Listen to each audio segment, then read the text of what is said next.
Good day, sir. I am Lord Meritolo from BS Mining Engineering 4, and I am going to present the Presidential Decree 1151, or the Philippine Environmental Policy, and the Presidential Decree 1152, or the Philippine Environmental Code. So, Presidential Decree 1151, or the Philippine Environmental Policy. So, it is hereby declared a continuing policy of the state. First, to create, develop, maintain, and improve conditions under which man and nature can thrive in productive and enjoyable harmony with each other. Second is to fulfill the social, economic, and other requirements of present and future generations of Filipinos. And last is to ensure the attainment of an environmental quality that is conducive to life of dignity and well-being. So, the goal of this decree is to recognize, discharge, and fulfill the responsibilities of each generation as trustee and guardian of the environment for succeeding generations. To assure the people of a safe, decent, and healthful, productive, and aesthetic environment. Encourage the widest exploitations of the environment without degrading it, or endangering human life, health, and safety, or creating conditions adverse to agriculture, commerce, and industry. And to preserve important historic and cultural aspects of the Philippine heritage, to attain a rational and orderly balance between population and resource use, and lastly, to improve the utilization of renewable and non-renewable resources. So, the right to a healthy environment. So, in furtherance of these goals and policies, the government recognizes the right of the people to a healthful environment. It shall be the duty and responsibility of each individual to contribute the preservation and enhancement of the Philippine environment. So, here are the environmental impact statements. So, pursuant to the above enunciated policies and goals, all agencies and instrumentalities of the national government, including government-owned or controlled corporations, as well as private corporations, firms, Prime-Import page 2 of 2, and entities shall prepare, file, and include in every action, project, or undertaking significantly affects the quality of the environment a detailed statement on: first, the environmental impact of the proposed action, project, or undertaking, any adverse environmental effect which cannot be avoided should the proposal be implemented. Third, alternative to the proposed action. And fourth, a determination that the short-term uses of the resources of the environment are consistent with the maintenance and enhancement of the long-term productivity of the same. And lastly, whenever a proposal involves the use of depletable or non-renewable resources, finding must be made that such use and commitment are warranted. So before an environmental impact statement is issued by a lead agency, all agencies having jurisdiction over or special expertise on the subject matter involved shall comment on the draft environmental impact statement made by the lead agency within 30 days from receipt of the same. So, we also have the agency guidelines. So, the different agencies charged with the environmental protection as enumerated in a letter of instruction number 422 shall, within 60 days from the effectivity of this decree, submit to the National Environmental Protection Council or NEPC their respective guidelines, rules, and regulations to carry out the provisions of Section 4 hereof on environmental impact assessment. So the repealing clause. So all acts, presidential decrees, executive orders, rules, and regulations or parts thereof which are inconsistent with the provisions of this decree are hereby repealed, amended, or modified accordingly. So the effectivity is, this decree shall take effect immediately, done in the city of Manila, the 6th day of June in the year of our Lord, 1977. So, next is the Presidential Decree 1552, or the Philippine Environmental Code. So, air quality management. So, we have the standards. First is the ambient air quality standards. So, there shall be established ambient air quality standards which shall prescribe the maximum concentration of air pollutants permissible in the atmosphere, consistent with the public health, safety, and general welfare. In the establishments of ambient air quality standards, factors such as local atmospheric conditions, locations and land use, and the available technology shall be considered among others. We also have the national emission standards. There shall be established national emission standards for a new and existing stationary and mobile sources of pollution, which shall consider among others such factors as type of industry, practicable control technology available and location land use, and the nature of pollutants emitted. We also have the community noise standard. So appropriate standards for community noise levels shall be established considering among others location, zoning, and land use classification. We also have the standards for noise producing equipment.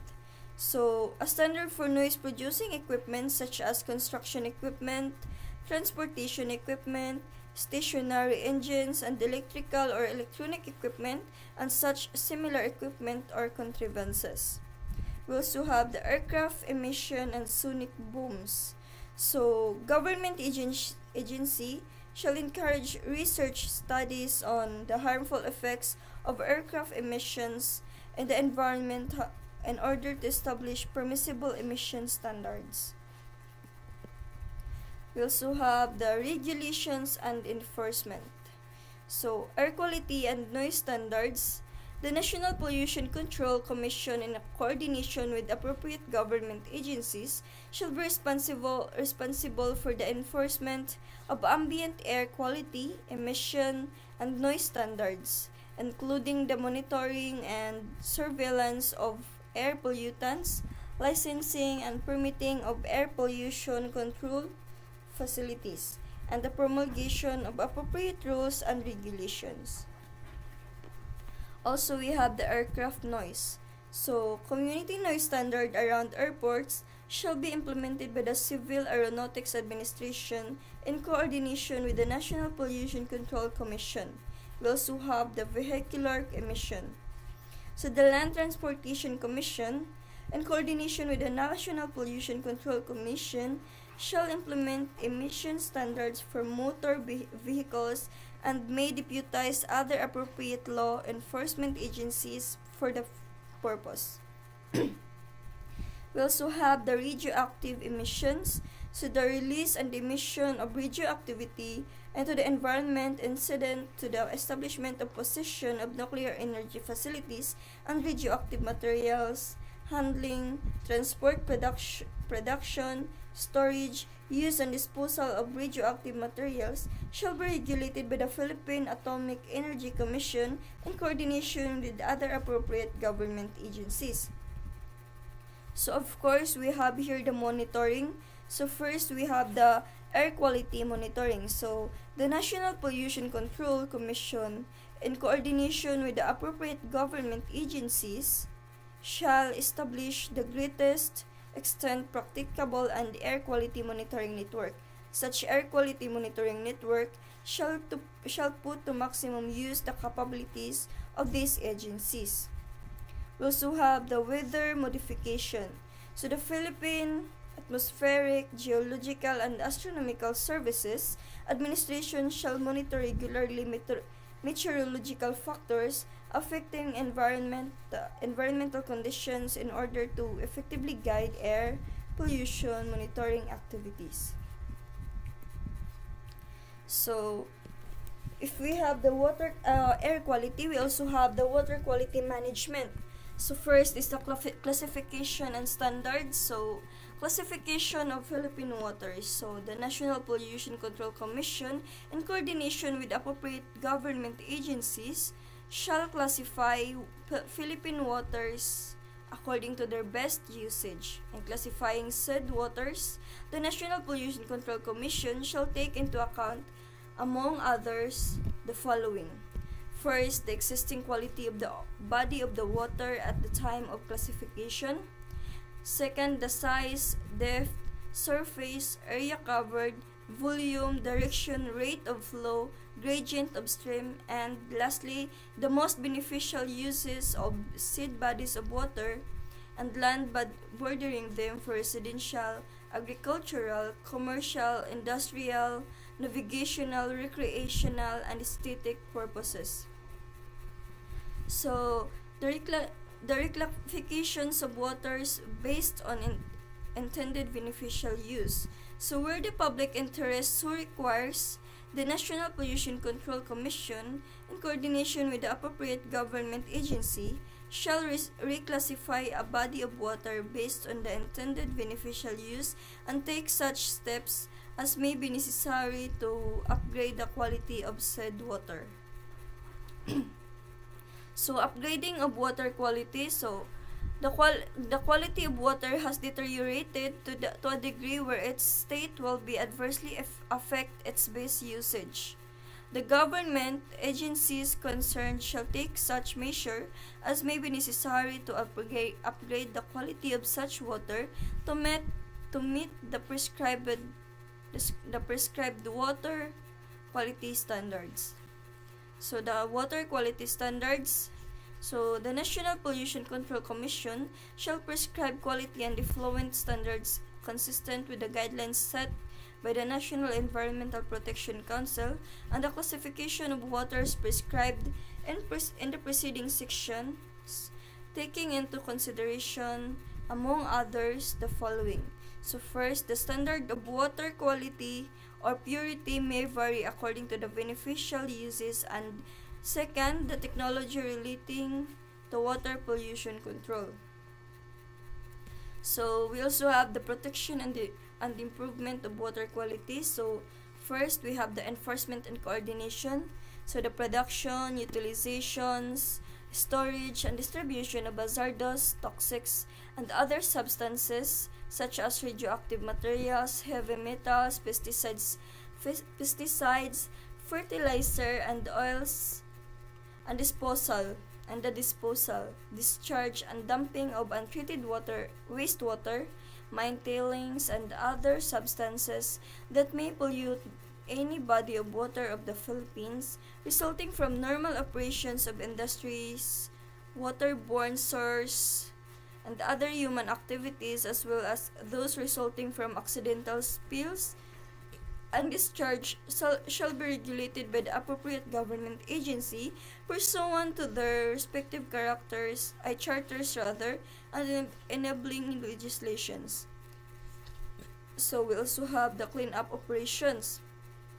So it shall be the responsibility of the polluter to contain, remove, and clean up water pollution incidents at his own expenses. In case of his failure to do so, the government agencies concerned shall undertake containment, removal, and cleanup operations, and expenses incurred in said operations shall be charged against the person and entities responsible for such pollution. We also have the water quality monitoring and surveillance. So the various government agency concerned with environmental protection shall establish to the greatest extent practicable a water quality surveillance and monitoring network with sufficient stations and sampling schedule to meet the needs of the country. So we also have the land use management.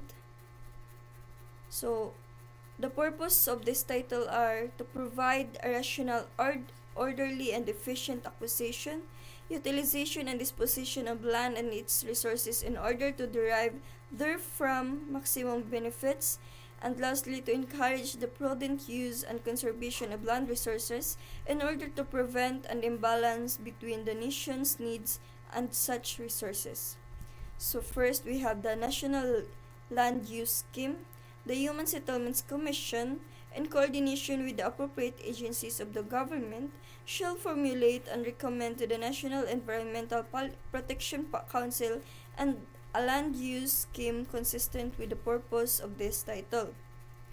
Next is the location of industries. So, in the location of industries, factories, plants, depots, and similar industries, industrial establishment, the regulating or enforcing agencies of the government shall take into consideration the social, economic, geographic, and significant environmental impact of the said establishments. So, next we have the natural resources management and conservations. So, first is the fisheries and aquatic resources. So, management policy, the national government, through the Department of Natural Resources, shall establish a system of rational exploitation of fisheries and aquatic resources within the Philippine territory and shall encourage citizen participation therein to maintain and enhance the optimum and continuous productivity of the same. So we also have the measures for national exploitations. So the measures for national exploitation of fisheries and other aquatic resources may include but shall not be limited to the following. First, undertaking manpower and expertise development. Second, acquiring the necessary facilities and equipment. Third, regulating the marketing or threatened species of fish or other aquatic resources.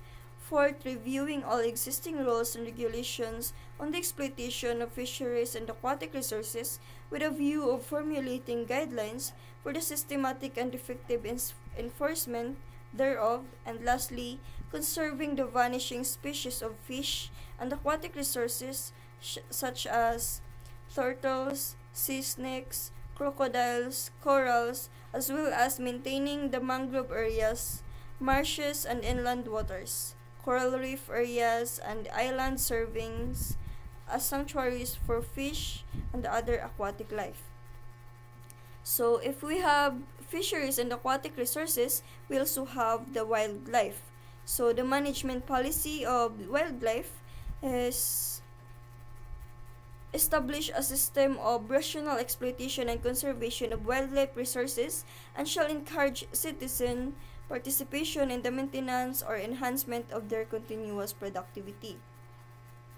So first, we have the measures for rational exploitation. So, the measures for rational exploitation of wildlife resources may include but shall not be limited to the following. First, regulating the marketing of threatened wildlife resources. Second, reviewing all existing rules and regulations on the exploitation of wildlife resources with a view of formulating guidelines for the systematic effective enforcement thereof. And conserving the threatened species of fauna, increasing the rate of reproduction, maintaining their original habitat manipulation, determining bag or krill limits, population control in relation to the carrying capacity of any given area, banning of indiscriminate or destructive means of catching or hunting them. So we also have the forestry and soil conservation. So the management policy for forestry, the national government through the Department of Natural Resources shall undertake a system of rational exploitation of forest resources and shall encourage citizen participation therein to keep the country's forest resources at maximum productivity at all time. So we have here the measure for rational exploitation of forest resources. So first, regulating the marketing of threatened forest resources, reviewing all existing rules and regulations of the exploitation of forest resources with a view of formulating guidelines for the systematic and efficient enforcement thereof, conserving threatened species of flora as well as increasing their rate of propagation, the banning of destructive modes of exploitation, kaingin making or shifting cultivation, indiscriminate harvesting or minor forest products, the recycling methods of waste materials, and carrying out a continuing effect on the reforestation, timber stand improvement, forest protection, land classification, forest occupancy management, agri-silviculture, range management, agri-silvicultural or kaingin management, industrial tree plantation, parks and wildlife management, multiple use forest, timber management, and forest research. So we also have the use of fertilizers and pesticides. So the use of fertilizer and pesticides in agriculture shall be regulated, prescribing thereof a tolerance level in their use. We also have the management policy on soil conservation.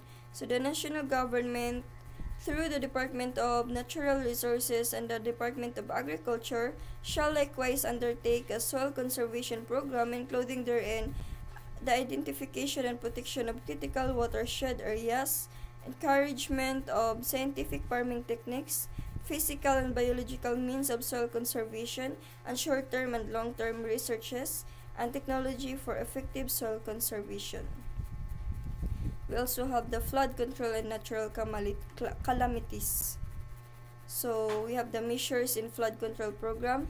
In addition to the pertinent provision of existing laws, the following shall be included in a soil erosion, sediment, and flood control program. So first, the control of soil erosion on the banks of rivers, the shores of lakes, and the seashores. The control of flooding and from rivers and lakes. The conservation of water, which for purposes of this section shall mean forms of water, but shall not include captive water. The needs of fisheries and wildlife and all other recreational uses of natural water. Measures to control drumming, diversion, taking, and use of natural water, so far as any such act may affect the quality and availability of natural water for other purposes. And lastly, to measures to stimulate researches in matters relating to natural water, soil conservation, and the application of knowledge thereby acquired.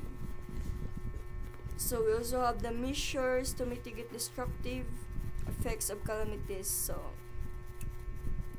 the national government, through the Philippine Atmospheric, Geophysical, and Astronomical Services Administration, shall promote intensified and concerted research efforts on weather modification, typhoon, earthquake, tsunami, storm surge, and other tropical natural phenomena in order to bring about significant effect to mitigate or prevent their destructive effects. We also have the conservation and utilizations of surface and groundwaters. So in addition to existing laws, the national government, through the National Water Resources Council, in coordination with other appropriate agencies, shall prescribe measures for the conservation and improvement of the quality of Philippine water resources, and provided for the prevention, control, and abatement of water pollution. We also have the mineral resources.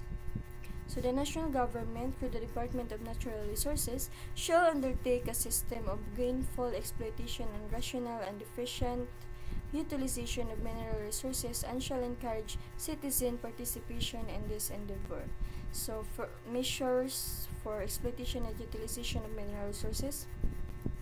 So measures for gainful exploitation and rational and efficient utilization of such mineral resources may include but shall not be limited to the following: increasing research and development in mineral resources technology, training of additional technical manpower needed in geology, geophysics, mining engineering, and related fields, regulating the exploitation of identified mineral reserves, accelerating the exploration of undiscovered mineral deposits, and lastly, encouraging the establishment of processing plants for refined materials. So we also have the waste management. So first, we have the enforcement and guidelines. So in the enforcement and guidelines, we have the waste management programs and the responsibility of the local governments. So the waste management program is the Department of Local Government and Community Development shall promulgate guidelines for the formulation and establishment of waste management program.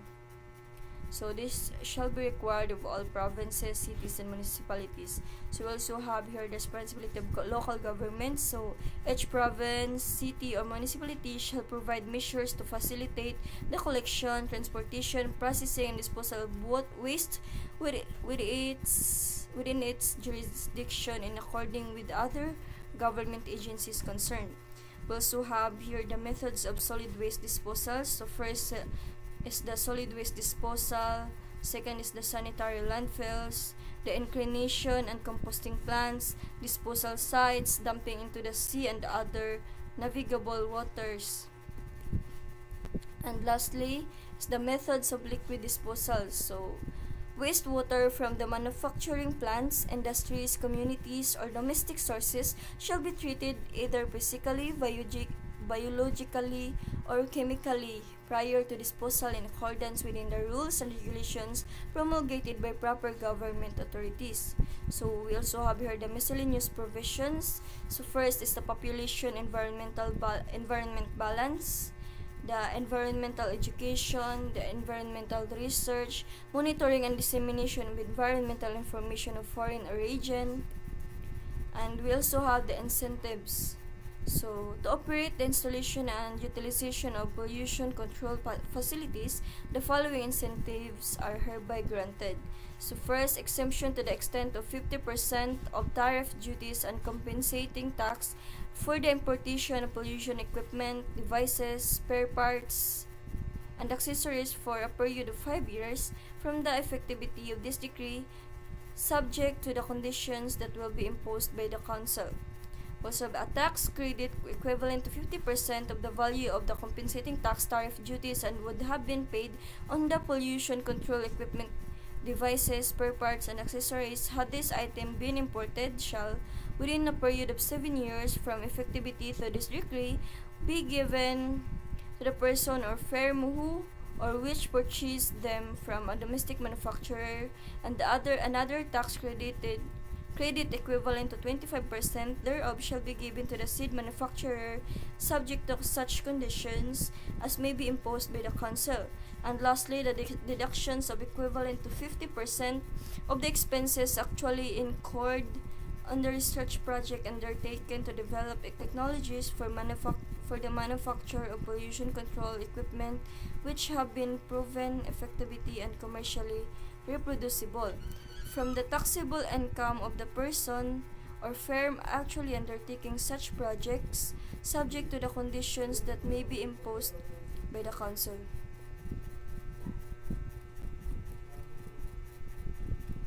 So we also have the financial assistance or grant, the participation of local government units and private individuals, preservation of historic and cultural resources and heritage, government offices performing environmental protection functions, and the public hearings. So, the final provision, we have the separability of provisions. So, if any provision of this code or the application of such provision to any person or circumstances is declared unconstitutional, the remainder of the code or application of such provision to other persons or circumstances shall not be affected by such declaration. So, this code shall take effect upon its approval, done in the city of Manila the 6th day of June in the year of our Lord 1977.